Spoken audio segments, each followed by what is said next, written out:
I've got another cool UFO video here for you, friends. So there's this recent Sean Ryan video here. It's a subscription, a podcast here, Sean Ryan, friends. And this dude, Skip Atwater, I think he was he did remote viewing with John McMoneagle. Now, if you remember who John McMoneagle is, friends, I literally made a YouTube video on him. He was remote viewer psychic for the US Army. He was #1. Pretty much, he was the OG of OGs. So I'll show you my video. And actually, you can start, if you type in remote view, you can actually watch my video on him, 30 minutes on it. It's actually awesome here. So remote viewing, we call it psychic, but it's actually, like, technically, it's not actually really that. Basically, what you and I consider time, it doesn't really, like, exist. We don't really understand time. Time is how you and I split units, so we can kind of, like, talk about when. But this concept of time, our brains, we don't really truly understand it more, because what we can see from all these remote viewers, friends, and we're going to go to some really cool stuff. When you do remote viewing, it's almost like there's sixth sense. There's, like, mother's intuition. They've also done these experiments where twins, friends, I know twins in real life. When one of them is sad and they're not at home, they know the other one's sad. Okay, they are not anywhere near each other. And I'm sure if you have any friends and family who are twins, they know this is like this. There's this, like, disconnection stuff, okay? There's also this story where there's a Hollywood director. He had a twin. I forgot the exact story, but his brother, he had a twin brother. He was murdered in public. And his brother was shot into the heart with a bullet, yeah? An actual gun. And when he got shot, his brother, who was still alive, he basically, like, he grabbed his chest. That moment was like whatever it was, like 11 a.m. or 11 p.m. in his office. So it was like writing a movie script. He felt something. His brother being killed. Okay, so they use this word. It's called like it's basically, they use the word quantum to talk about, like, like atom stuff, but it's like it's non-linear. So it basically, everything is connected. And we know that, but it kind of has, like, this obviously Zen approach. It's like, oh, we are all one, we all connected. We know that because we're all, like, basically one kind of singularity. And we know these, friends. Well, it's almost, in crypto markets, we know this. We feel the same thing. We feel in and we feel out. Okay, the dopamine going in and dopamine going out. There's this interesting part here, man. It's going to get really, really crazy. Just have a listen here. I'll actually just put it on normal speed here because basically Skip here, him and John, they remote viewed, and there's 4 bases on Earth. There's one actually in Australia. It's called Mount Zeal. There's one, I think, in Spain, Barcelona. One in Mount Hayes, and I forgot where the other one was. So there's 4 bases here. But actually, I personally think there's way more. It's just that they remote viewed these like 40, 50 years ago. Okay, so I'll just let you listen to this clip. But trust me, it's going to get really, really juicy. Is that the only thing I had to start with was Price's transcript that Puthoff gave me, right? Mm-hmm. And I changed them into questions. So what was Pat's transcript specifically? What was going on at these 4 different locations? The one in Australia, Alaska, Spain, and the location in Africa. Joe started out on his thing, and he usually lays down, and then he gets up and comes to the desk and draws for me and explains the drawing. Meanwhile, I'm tape recording the whole thing. So he says, this is for Mount Hayes in Alaska. He says, okay, before I describe these pictures here, I have to make a statement. You have to bear with my descriptions and everything, what they lack, because I find a lot of difficulty in describing this because I've never seen anything that remotely resembles this part of the target. Now, he doesn't know he's looking at Price's stuff, right? Sealed envelope and all that stuff. I've never seen anything like it, just have no familiarity with it. I mean, I don't even recognize the screws and bolts of this thing. It's just completely off the wall as far as the target. So I have nothing to relate to. So I have to presented as I envisioned it. So what I'm going to now do, sir, friends, is as you know this transcript, it's about to get really, really juicy. I actually have this, I think it's a lady or an AI made this video, man. It's about to get crazy. We actually have the actual recordings of them from 40, 50 years ago and the pictures they drew. And it's about to get wacky. So yeah, I'm actually going to show you. So they find, like, I'll show you some snippets. There are some, this is what they basically drew. They drew these and they drew in like this human for scale. This is what they can see. There's kind of, this is what they can actually, like, that they've drawn. This is wild how crazy it is here. I think one of these is in Australia. Here's Barcelona. Hey, shout out to all my baby dolls in Barcelona out here in Espanol. They have drawn like this satellite and stuff out here, but let's actually draw it. This is actually going to get really, really crazy. Let's go. It's like a different part of a jigsaw puzzle. And each one is dormant. It does nothing unless it's commanded to do something. And then all it does is transfer, or it just transfers something. But it's an integral part of this whole cobweb of jigsaw puzzle. I get just an overwhelming feeling of the big 3C, you know, command, control, and communications. If you equate this to a cobweb, every single angle in the cobweb represents a location on the cobweb. And I get an impression that the spider has not turned his whole cobweb on yet. Also, there's more than just these 4 locations. I have an immediate vision of seabed locations. You know, I honestly believe that there are seabed locations of these things. We cover strange, declassified files. Subscribe to join us. That was Joseph McMoneagle. In the 1980s, he was one of the U.S. Army's elite remote viewers, with the program when it was codenamed Grill Flame. The sessions you heard were part of Project 8200, a secret effort between 1982 and 86 that attempted to corroborate information from Pat Price, an extremely talented viewer. CIA Director Stansfield Turner was even quoted once saying Price could see what was going on anywhere in the world through his psychic powers.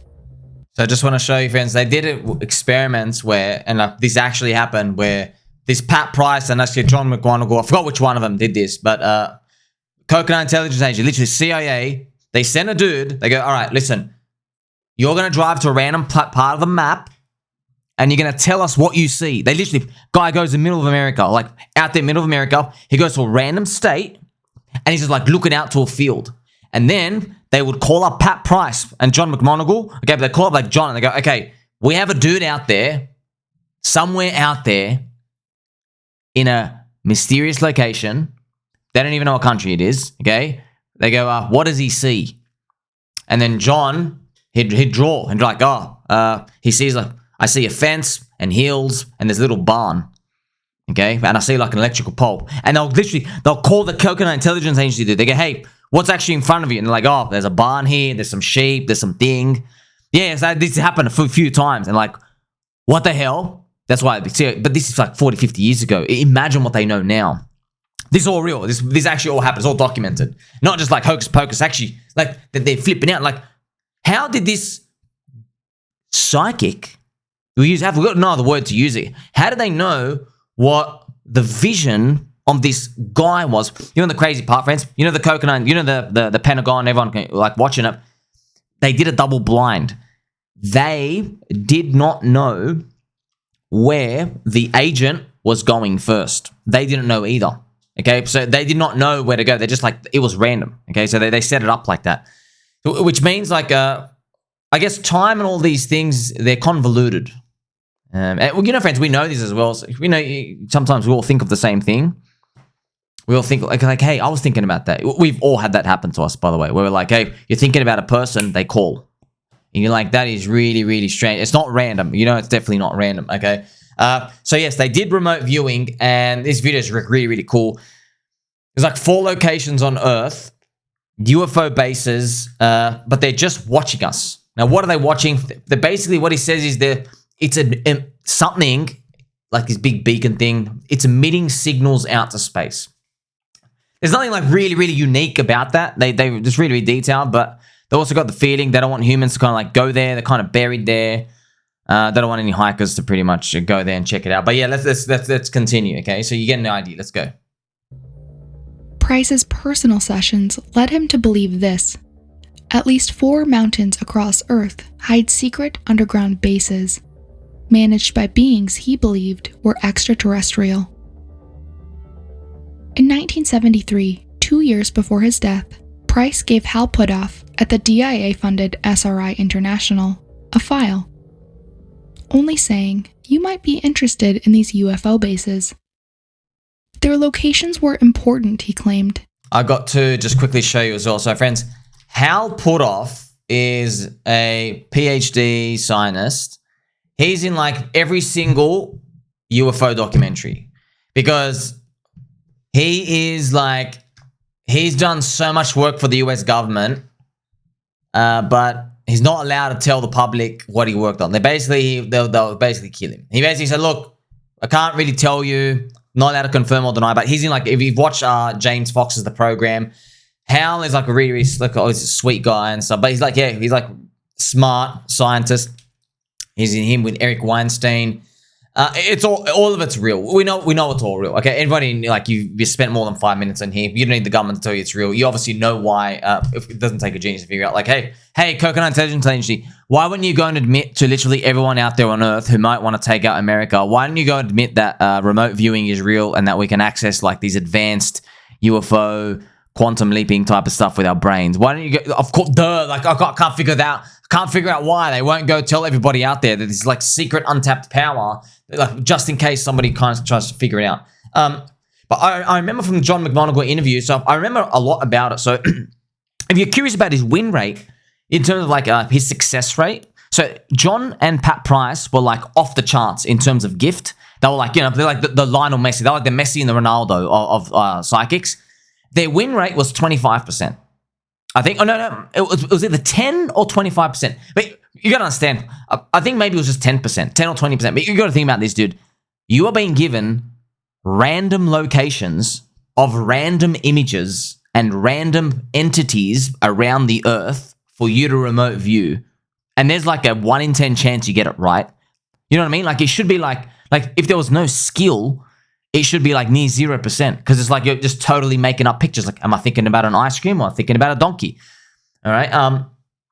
What they also found is this was spooky, crazy part. Okay. Well, this is what I remember. So you got to understand this, Gabe. When they're looking at this stuff, they give you an envelope. The guy giving you the envelope, he doesn't even know what's written on there. And it could be like coordinates. It could be like a word. Okay. The guy giving the envelope doesn't even know. Someone else has done it. And the people who have tested this is the crazy part, okay? So it didn't even matter what was written on the envelope. That's weird, right? It didn't even matter. So what they actually concluded, by the way, I think it's not just Hal Puthoff, but John McMoneagle. If you listen to the Sean Ryan interview, that's why I made my whole 30-minute YouTube video on it. He basically said, I think it came down to a number of factors. It's the remote viewer, how willing they were to find the answer, number one. And number two, the willingness and consciousness of the group and their hunger to get the answer. So that was a bit spooky. It's like, wait a minute. Are you telling me like, do you remember that documentary, friends, The Secret, with like the law of attraction? I thought it was like the biggest load of BS. I was like, what a grift. Wow, that's actually true.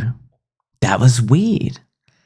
So that was crazy, right? Because like you're probably wondering, how does your brain know what to interpret on a piece of paper which is locked in an envelope that you can't see?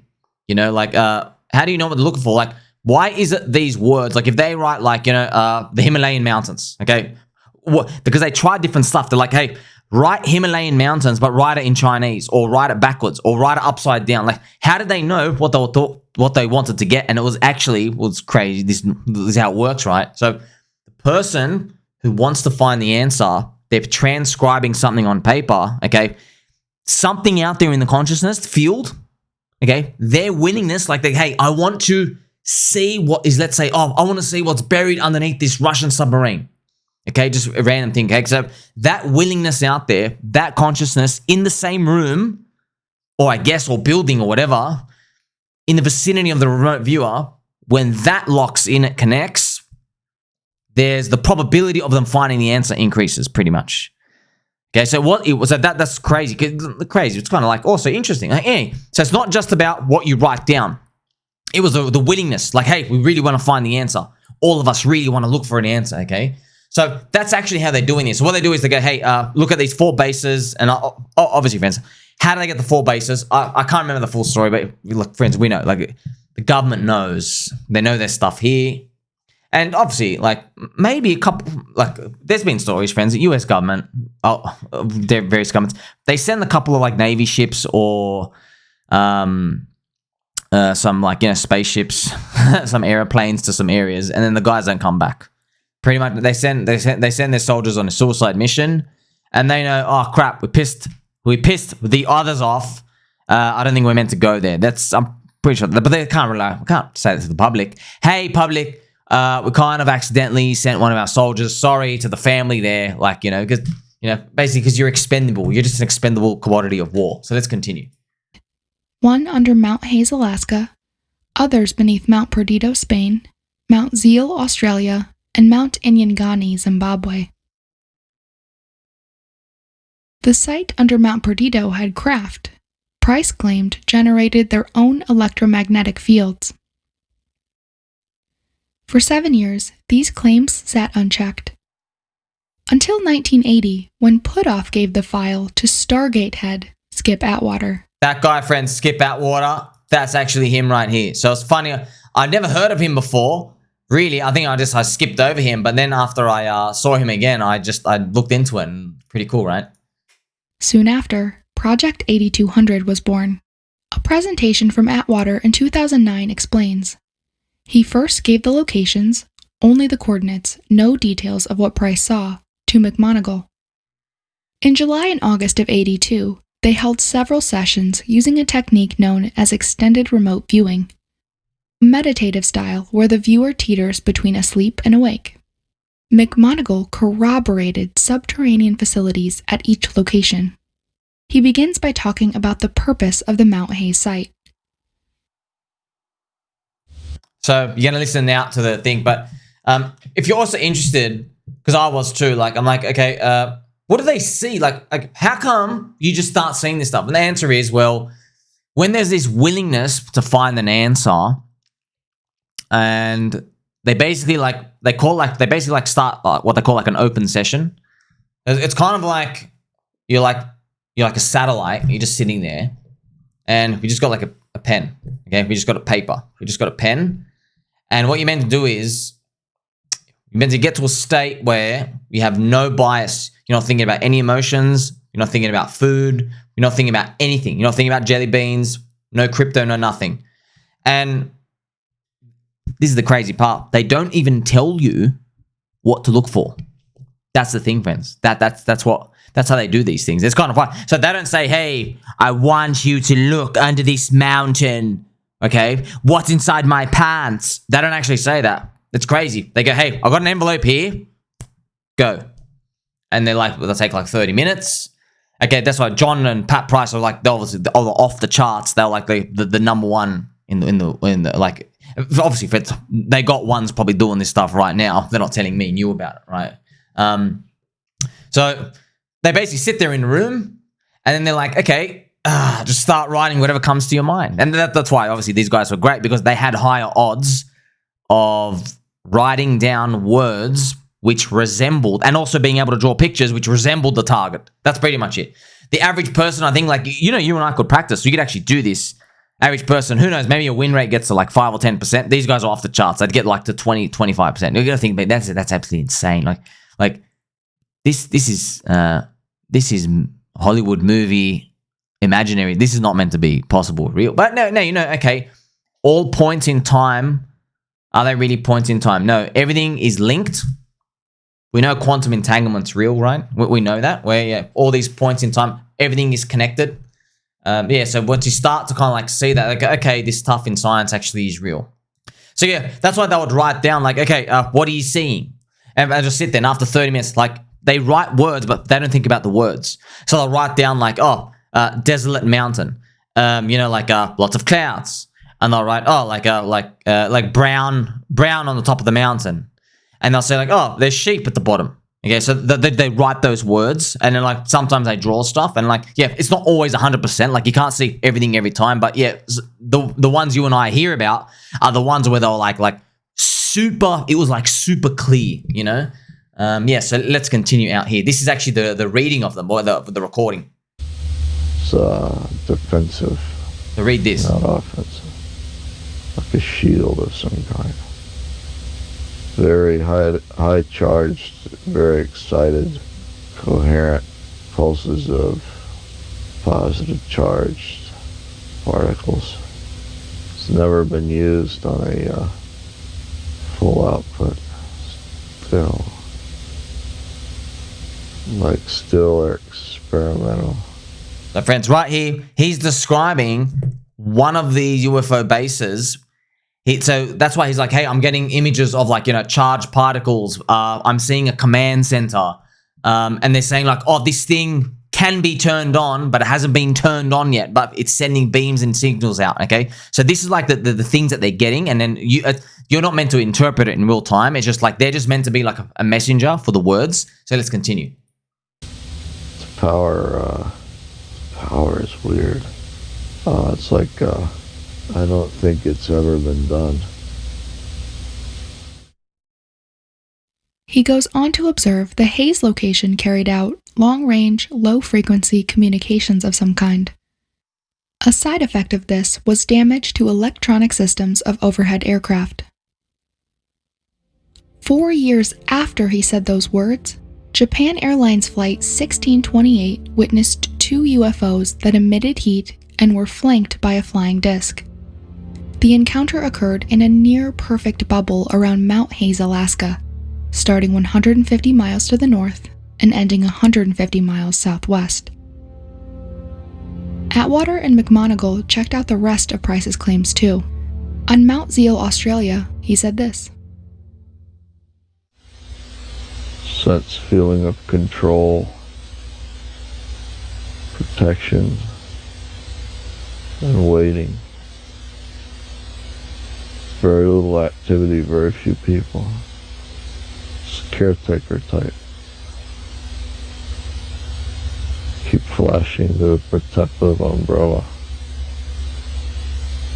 It's like an instantaneous umbrella. Small nuclear power device. Feeling for caretaker. National force.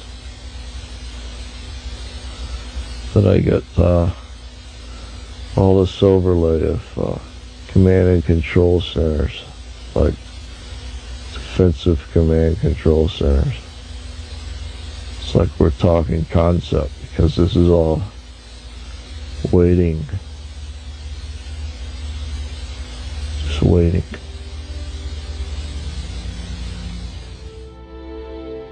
So pretty cool, right? It basically, it's it'd be goosebumps, man. I played like a lot of, like, I don't know if you guys ever played PlayStation 1 games. There's a game like Xenogears. That was awesome. I used to play these games as a kid, and there's always like this story of biblical stuff where it's like, hey, there's like this deep space ship, and it's like, watching humans or doing stuff. And I always used to think it was just like some Japanese dude made it up in his head. And I figured out, oh no, actually, this is just like ancient human stories passed down out here. So that makes sense. So I'm thinking, hey, these guys are really creative. No, these are all like real things that come out of the sphere of humans in our storytelling. Do you think it's real? I think it's 100% real. I think it makes a lot of sense. Now, there's a lot of part that goes down here. This is the crazy part. Someone might say, excuse me, sir, how is this big 4-base thing? I'm sure there's way more, dude. There's definitely way more. How are they emitting signals and we can't detect it? Oh, this is such silly children. You understand what Vitalik's brain can do? The guy's got 4,000 IQ. Okay, we are literally monkeys in a zoo. Do you understand what that means? You're a freaking monkey with me. You're scratching little armpits, and you're trying to comprehend what the zookeeper's doing out there. The zookeeper's out there hanging a dump, and the zookeeper's going to go load the bucket of bananas and come back. You can't comprehend it, man. All you just see is a banana pee-wee. So it is obviously 100% real to think of, like, are they using another form of wave communication that we can't comprehend? Sure. Why can't that? Why is that outside of our realm? Like 100 years ago, barely anyone knew what electricity was. You know what I mean? So fast forward another 100 years, we probably figured out some other new form of communication. By the way, like my mind's been blowing the past few years. I learned about remote viewing. That's another one. You're like, oh, wait a minute. Quantum entanglement. Like everyone's linked up. Everyone's like really linked up. And there's like all these things called like the consciousness field and stuff out here. So let's continue. McMoneagle stresses this reminds him of command centers he's been in before. 4 years later, another veteran of the unit, Mel Riley, viewed something similar. He compared the Alaska location to NORAD at Cheyenne Mountain, built into a cave system. He saw a dark, shadowy entity sitting at a keyboard with a monitor. So this is their drawings, actually pretty cool. He saw some entity like just basically in this control center watching. So it is kind of funny that there is one alien dude out in the trenches who's like just been watching us the whole time. I don't know what he's doing. Is there like alien porn for him to watch us like pass time? Like, dude, yeah. Sorry, Mr. Alien Dude. We're on Pump Fun, Soylana, trash right now. It's going to take a couple of thousand years for us to progress into something where you start to get excited that these monkeys have finally evolved for something. Right now, who's like watching us right now, like, little monkeys out here, huh? Hey, that's funny. Zombie Joe Biden coin. Okay, that's pretty much what's going on out here.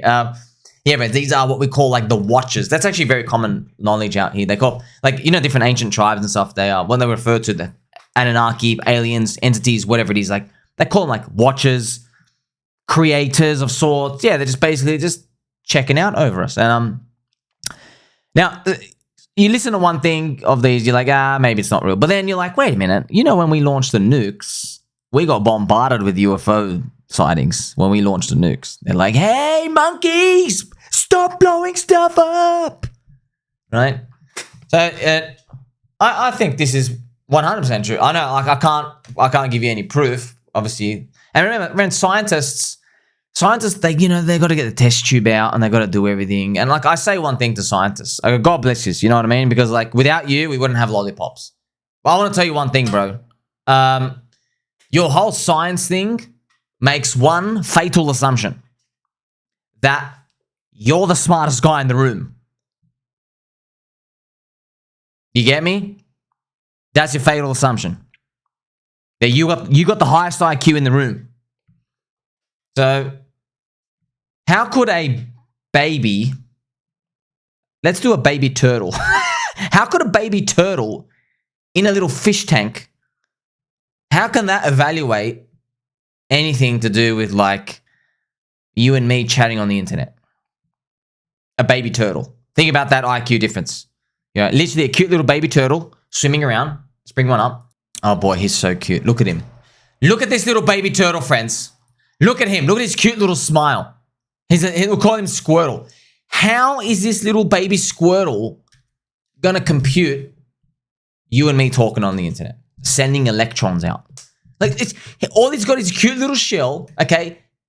He's barely learned Scratch. He's got to learn the water cannon later on to evolve into War Turtle and then Blastoise. You know what I mean? Like that's why I say to the scientists, dudes, how do you account for that?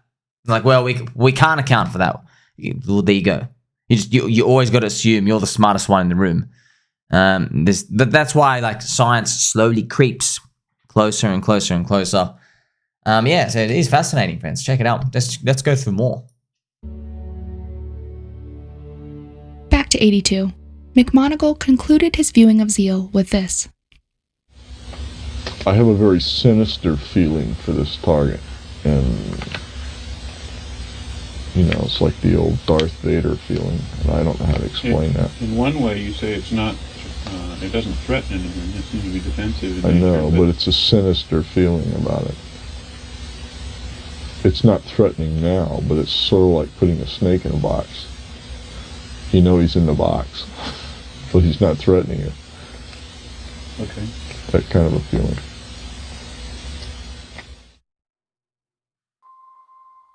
The remaining sites in Spain and Zimbabwe are analyzed next. In the Mount Perdido session, McMoneagle notices something. The sites appear connected in a sort of relay. He also suggests there may be human activity here. Constructed elsewhere and flown in. See it being in place by a handful of people. Helicopters. It's a very rugged mountain range. Kind of desolate. Vehicles of transport are perceptible. It's helicopters. Not large, but small. That's all I got. Boxes being brought in by helicopters. He also makes the odd distinction of seeing sheep near the mountain. Remarkably, Atwater confirmed this when he visited Perdido 2 decades later. And more strangely, he even snapped this photo, which seems to show an object in the sky above the peak. Isn't that funny, man? He remote views sheep. 20 years later, they go back and check it out. You want to know, like, Somi, why didn't they go check it out immediately?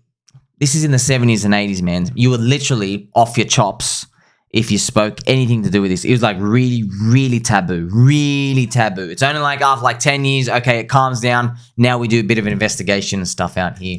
If I can fast forward a bit, friends. So yeah, there are some black helicopters. So there's government stuff working around, but like, do you remember what's his name, friends? Alex McKinnon? No, Gary McKinnon, friends. Gary McKinnon. You remember Gary McKinnon? I actually made a freaking, friends, he's in James Fox's interview, his documentary, The Program as well. Gary McKinnon, mate, Gary. I think I made 2 videos on it. I'm just gonna look it up for you right now. McKinnon, if you type it in, man, I got the best channel. I got the best channel. I literally have a Gary McKinnon video here. Okay, Gary, autistic, really autistic, hacked NASA. He found the UFO stuff. US government tried to kill him. They tried to get him extradited. They literally tried to kill him. Okay, it was back in 2002. It was a 56K modem. Okay, so it's probably downloaded. Could barely download like a girl in a bikini photo. He downloaded, so if you can see, he downloaded like basically like overview pictures of like government UFO stuff, but he downloaded something else as well. Remember, we're speaking about black helicopters and stuff out here. So Gary, he saw they had an Excel sheet where there were unmarked ships on Earth, and humans, their names didn't have a birth certificate. So basically, you go through it, it implies the US military, they had like these Navy ships and I guess like whatever, jet planes, whatever that was, okay, ships of some sorts. They're not ours. Okay, so they just knew the numbers. Like, okay, you know, like number 7001, that ship, you know, that's the others. Like, it has our military stuff up. That's not actually ours, right? And they also had like, and there were military people's names who didn't have birth certificates. So they're not actually American citizens. So this also implies maybe they're a bit of like, you know, some sort of like alien entity. But that word alien, it's a tough word as well. Alien, they're like, oh, but what if they didn't come from outer space, dude? What if they're just us in 2,000 years from now or 10,000 years? They're us from a different time. Okay, what word do we give that?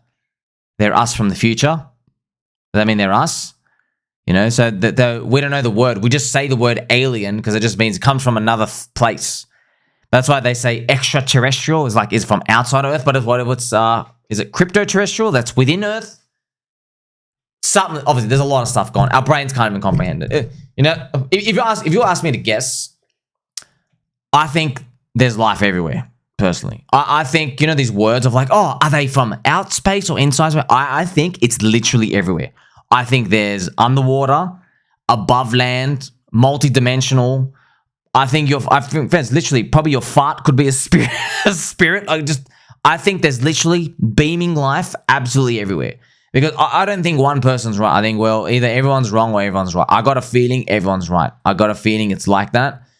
And it's abundant. It's literally freaking abundant. By the way, like this, kind of funny. I learned this from a science as well. They're like, name me one thing in the universe where they've only made one of it out there. And I'm like, oh, that's a really good point for aliens. They weren't even trying to talk about aliens. So I think it was like a school thing. I'm like, oh yeah, we've never only seen the universe make one of anything. There's like almost infinite of everything out there, right? So yes, this beacon, friends, actually interesting. Locations, integral part of location. Get a fixed orbital platform. It's not going anywhere. It's relaying something away from Earth, he says. No occupants now, but there's a capability, it seems. I can't tell if it's occupiable there or occupied before delivery. It's fully automated. No occupants, fully automated. Atwater then asks him to describe the origin of the deep space platform. Origin of being is perceptible. Total blank. Don't get anything. Get what looks like a reddish yellow ball, black spots. I understand that. Far away feeling. Don't feel like I can go on a straight line there. Like I'm folded over. Just got a memory. Some vague familiarity. After the session, he explains more. In trying to go to the origin of the spaceborne platform, I got a very old and a very new sensation. Like I got both sensations. I'm having a lot of trouble with time on this thing. It's like periods of time I'm talking about. I'm trying to equate the years, and they're not. There's like I'm going from ancient to new to ultra modern back to new. I'm flopping around in time. So that's probably pretty important. This spaceborne platform is in a permanent fixed place. It's not rotating around the Earth, and it's not moving north and south. Very fascinating, right? So they can actually do these like really, really macro scale type of viewings out here. So they get an idea. We're being watched, not in a bad way. Like, I guess we're like incubated. And like, we're becoming more sentient. They're probably making sure we don't blow each other up. Nuclear space programs and all these, like, this is literally just this one alien dude literally in the trenches. He's like, oh my gosh, they've just finally discovered pump fun. It's gonna be a while. Sorry, Mr. Alien dude.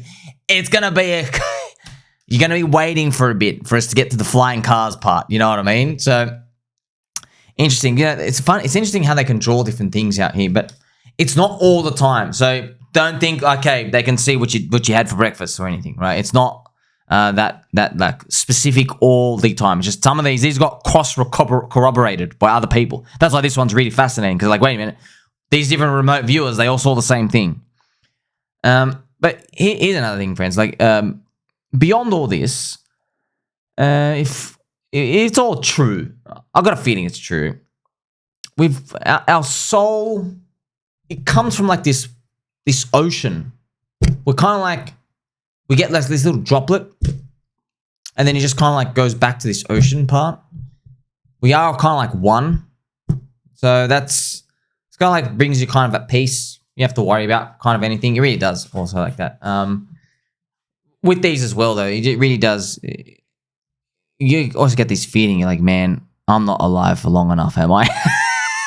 Yeah, but we'll probably come back and do the whole soul loop, but it is true. It is true. You're like, man, these guys got like another 45,000 years, maybe pump fun. It's finally out of our system or something out here. That's another feeling I get out here. Now, you always see that meme. They're like, oh, I was born too late. We already like discovered all the continents of the earth, and now I'm born too early to discover the stars. But I think we really are part of this like single time continuum. We don't even know what time is. Like it's this concept of like everything occurring at once, and kind of explains a lot about like aliens visiting us from the future. I mean, like, hey, but isn't there infinite timelines? Why would you just come back to our one? There should be infinite timelines. Why are you back here? But I guess there's some truth to it. We just don't get it. We just, our brains just literally can't get it. Well, they're like sidestepping different time planes or whatever out here. So yeah, we're not meant to understand all these yet. Our brains, what's actually happening, friends, as time goes on, our brains are getting bigger and we can absorb this stuff right now. It's just we're still like little midget monkey brains right now. Like we're just, like I said, give me some zombie Joe Biden, baby. We're trying to make a 5X on that and trying to flip it out for something else. That's pretty much what we've come down to. Let me know what you think. Okay, let me know what you think. Different satellites out here. Like I'm sold on these. I've seen too many of these things. I'm very, very sold on these. I know the government knows more. How can they tell everyone, hey, we're kind of not alone. They are the watchers, and we can't really do anything about it. Too many questions, man. You're like, okay, you're watching us. Now what? What do we do now? And maybe the aliens are just like, just keep doing what you're doing. You're like, what? We're programmed DNA-wise to just what? Expand? Like, expand into what? I don't know, just advance. And they go, advance into what? I don't know. Travel space? Okay, but you can do that for us. But so you know what I mean? There's something out there. It's way, way, way beyond this, you know. And you never know. Maybe our whole existence is just advanced civilizations, and then like, you know, raise that dimensional being, whatever it is, and then like so funny. A lot of our friends, a lot of like advanced like science games. The final like being, you're literally just a fart wisp, and I'm not joking here. You're literally just like this. That's like you're transcendent everything. You're literally just like this little fart spectacle of ball of light, and like, yeah, you win.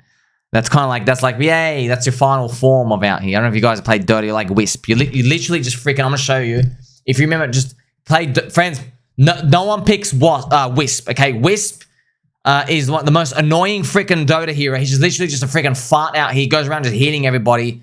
They try to overpower him and stuff. That's all you are. You're just walking around, existing on Earth. It is hilarious when you think about it. Yay, I'm just a ball of light. It's funny, all of these. But for now, you know, I'm going to keep investigating all these. Like, I love figuring out and seeing all this stuff out here.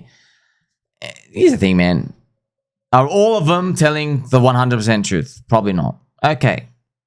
What if 1 in 100 are? Okay, sweet. You know, 1 in 100. You know, there's literally like 20,000 mind-blowing things out here. So just 1% of them being real is earth-shattering itself. Does make you think, though, you know? I can feel it.